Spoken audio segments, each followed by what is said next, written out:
What's going on, football fans? It's me, J.R. Clark, back again with another rendition of the Pound for Pound. Solo edition. Not even Falcon Eye View edition. Just me edition type thing. Anyway, I figured I'd come on here today in lieu that preseason is done. We are done with the preseason.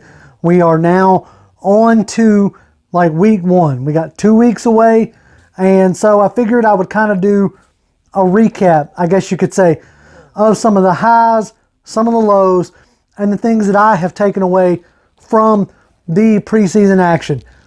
I was able to go to 2 of the 3 preseason games, both games that were here against Tennessee and against Cleveland. So I was able to see the team live, which always gives a little bit of a different perspective. Also went back and, watched the tape, watched the film, and I just figured it would be a good time to give my thoughts. Obviously, we now know that how Arthur Smith views the preseason. He views the preseason as a time to evaluate the back end of his roster. Like hardly any starters got snaps.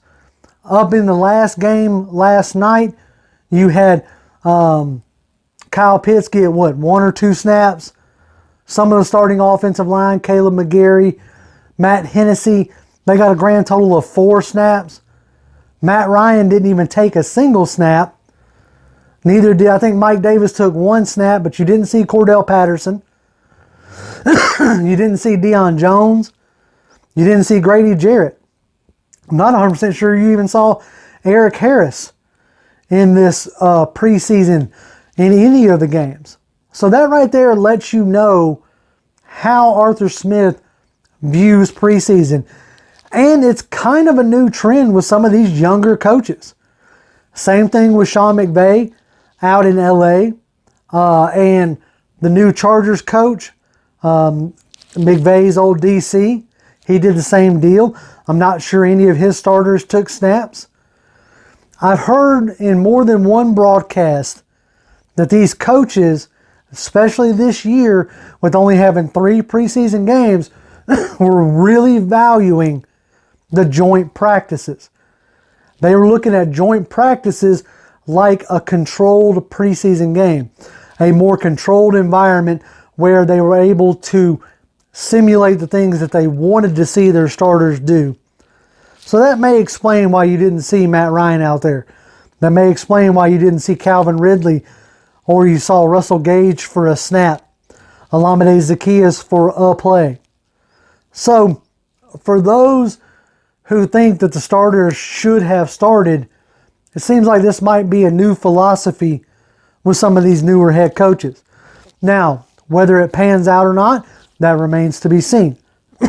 If this team comes out flat in week 1, you can look back and be like, see, you should have started your starters. You should have got them game speed. So in a sense, this is Coach Smith's first real big coaching decision that we as fans are starting to scrutinize. So unfortunately for him, coming off the tail of 3 losing seasons and not having a full roster rebuild like some thought we were going to have, he's now going to have to answer questions such as, did you play your starters enough? Was that a good idea? But then you have instances where you have like J.K. Dobbins going down with an ACL injury. Now that can happen at any point in time. I'm not saying that only happens in preseason or that you're protected from things like that in the regular season. Hell, that can happen in practice. But you would like to think that if you're going to lose a star player or a star player in the making, that you'd be doing it in a meaningful game. That's always the point. But on to the preseason itself. Let's talk about some of the good. Let's talk about some of the bad. Some of the good. I'm going to start with the highest of highlights. We finally did get to see Kyle Pitts on the field last night.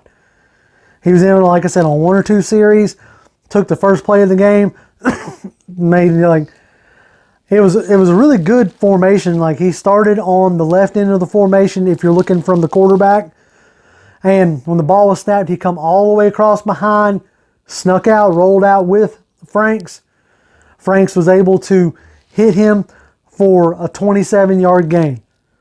Like, that right there envisioned what you wanted when you drafted Kyle Pitts 4th overall. And he did it and made it look easy.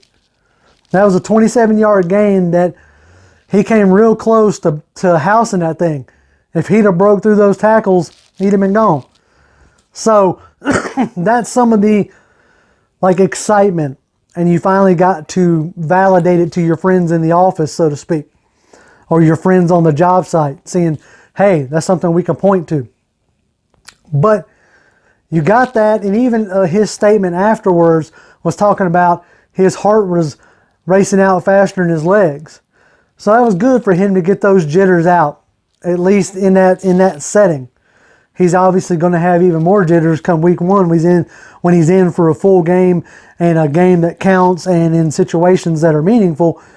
But it's good to get him a taste. Now, let's talk about some of the bad. Whew, and there was some bad. I mean, we lost all three preseason games. Like, you can chalk that up to we didn't play starters, we weren't scheming. I got all those excuses for you. But then you got a team like Baltimore that's trying to upset Green Bay's, long-standing record of winning preseason games. You can make an argument that that's building a winning culture. That not necessarily caring about losing in the preseason may have contributed to a losing culture. Don't know. We'll see. Remain to be seen. But I won't put our culture on backups, if that makes any sense. I'm not going to hang our culture on the outcome of players who come Tuesday, tomorrow at 4 p.m. aren't probably going to be on the roster, at least a good bit of them. Now, we're going to get into that here in a minute, some of the guys who I think will be and won't be. But let's continue to talk about some of the bad. Some of the bad was definitely the O-line play. The O-line play had bright spots in the Miami game, but those were hardly remain to be seen in the Cleveland game, so they did not carry over. Whether you want to put it on Felipe Franks for looking to tuck and run too soon, but Josh Rosen wasn't faring much better, and it was all because of that offensive line. Same deal with the running backs. You had a couple nifty runs by Quadre Olison and Deontay Foreman in the fourth quarter, but for the most part, the run game didn't have anywhere to go. So, it's hard to evaluate how good your running game actually is when the O-line is not opening up any holes. Hard to evaluate the O-line when you don't have any of your actual starters in there. It's interesting to be lulled into a false sense of security, thinking to yourself, oh, well, there were no starters, so obviously, it's going to be better than that. I don't know, man. That's my biggest concern going into week 1. Is this offensive line? Is the left guard position? Because when Josh Andrews was out there against Tennessee, he didn't look good. He looked a little better against Miami, but you didn't see him against Cleveland, so I don't know if it carried over. So as fans, I've got a major question about that offensive line. Because the one thing we can't have is Matt Ryan is not going to be able to play from his back. If one thing we know about our quarterback is he needs a clean pocket. All quarterbacks need a clean pocket, but Ryan needs a clean pocket to really operate. He's not a Russell Wilson. He's not an Aaron Rodgers. He's not a guy who is going to float out. Now, if we have a lot of designed rollouts, he can do that kind of stuff. But just that moving the pocket on his own, he hasn't shown that he can consistently do that, at least not to me. So the O-line is my number one concern going into this 2-week period leading up to week 1, leading up to the 12th of September. I really want to see them bring in some O-line. I wanted to see it between now. There's guys like Nick Eaton, David DeCastro still out there. I don't know if DeCastro is ready to play, but if he is, I'm definitely giving him a call. There's going to be roster cuts in the next day or so of guys who are probably better than Josh Andrews. And I really hope that they jump on it. I really hope that they make strong claims on the waiver wire and whatever they need to do to bolster this offensive line. Now, let's get into another, we'll go good. We'll go good, bad kind of thing. Some of the good. Ogundeji has got to be my MVP of the preseason. Him and Mykal Walker. Those guys showed up and showed out.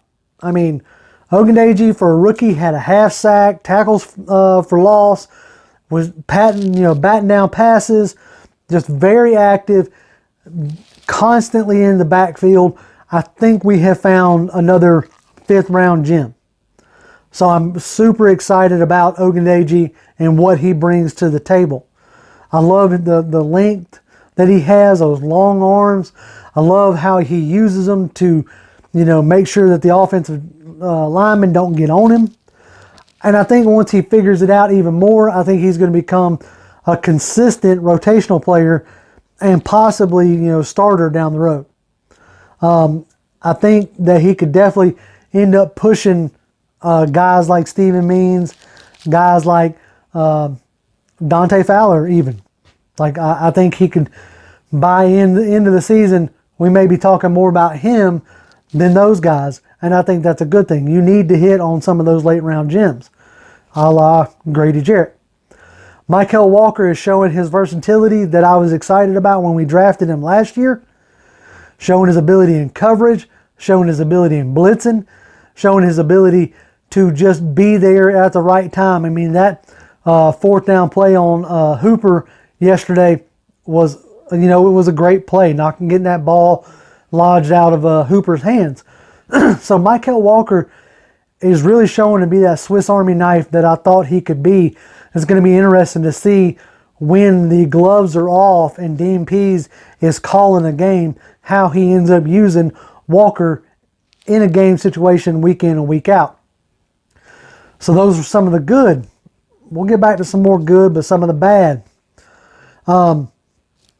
Pass rush in general, I know it's weird to say because I was excited about Ogundeji, but outside of that Tennessee game, I didn't really see him bring much pressure. Now, I don't know if it's that Tennessee game after that, they said, all right, look, Pease, dial it back, because it didn't look like he was bringing as much consistent pressure. So Pease might have been just trying to make a statement to Vrabel, like, yeah, I still got it, But they definitely weren't putting much on film afterwards. Neither one of them really were, Arthur Smith or Dean Pease, really. But nonetheless, I was really hoping to see some more pressure. We finally got some turnovers last night in the Browns game, but up to that point, we hadn't really been getting any turnovers. And again, I know it's all backup, but I mean, this is what you want to see, right? You want to see sacks, you want to see turnovers, you want to see pressures. And the fact that that tight ends are still running wide open in the middle of the field has me concerned. Because I'm so tired of seeing tight ends running wide open in the middle of the field on the Falcons defense. Some other bad of the entire preseason altogether. Man, this wide receiving depth core is not looking all that spiffy. I think in real games, real season, Hayden Hurst and Kyle Pitts are obviously going to play a major role. Same thing with Calvin Ridley and Russell Gage. But if Calvin Ridley or Russell Gage go down, which they have in the past, I am not super excited about, Christian Blake stepping up. I know that's Jimmy's guy, and that's great. I mean, we're going to get into one of my guys later, but I'm not super excited about them having to play a major role. Him or Olamide Zaccheaus. I mean, Frank Darby, everybody's training camp favorite, seems to kind of be fighting for a roster spot at this point. So it's going to be really interesting to see how all that shakes out. But the receiving core, I know O-line play didn't necessarily help, but they definitely didn't help their quarterbacks being able to get separation either. So that's an area of concern to me. I wouldn't be surprised if they tried to bring in some other talent there to shore up the backside of that wide receiver room. All right, so let's get into some more good, right? Caleb Huntley. I think he has been a surprise. He is a guy that I did not expect much of coming out of Ball State, mainly because there wasn't a ton of tape on him that I could find on YouTube anyway. So I wasn't necessarily like stoked for him. I was more stoked for Javian Hawkins, and the fact that Hawkins got cut and Huntley made it through at least this first round was somewhat surprising to me. And the fact that last night he was getting RB2 carries, meaning he was the first one up, which brings me to my guy Olesen. I'm really hoping that Olesen, continues to show out. He had a couple nifty runs last night and caught a pass, so I'm really hoping that that opens the eyes of the coaching staff, because I think given a larger role, Olesen could be a valuable weapon. But I don't see him every day in practice, so if Huntley's outshining him and doing more of what the coaches want, then sucks for Olesen, I guess. Another bad, let's think. Another bad would be the secondary, like cornerbacks behind Terrell. Like, I know everybody likes Chris Williams, but he needs some seasoning, in my opinion. He's in good position, but he's not able to make the plays. He's had a couple of touchdowns thrown on him in the preseason. I know it's like they were perfect throws, yada yada, I get it. But I think he needs a little bit more maturation in that aspect. Avery Williams has been a nice surprise. Like, he was brought in what I feel like was as a punt returner, but he's also starting to show some stuff in the cornerback department as well. So that's how you're going to get on this roster. That's how you're going to get on the field, showing that you can do special teams and, the role that you were drafted for. And the only other thing I got really, I guess, is Jonathan Bullard was a nice surprise on the defensive line. I would expect him to be heavily rotated in with Marlon Davidson, who's also been a nice surprise, as long as he can stay healthy. I say surprise.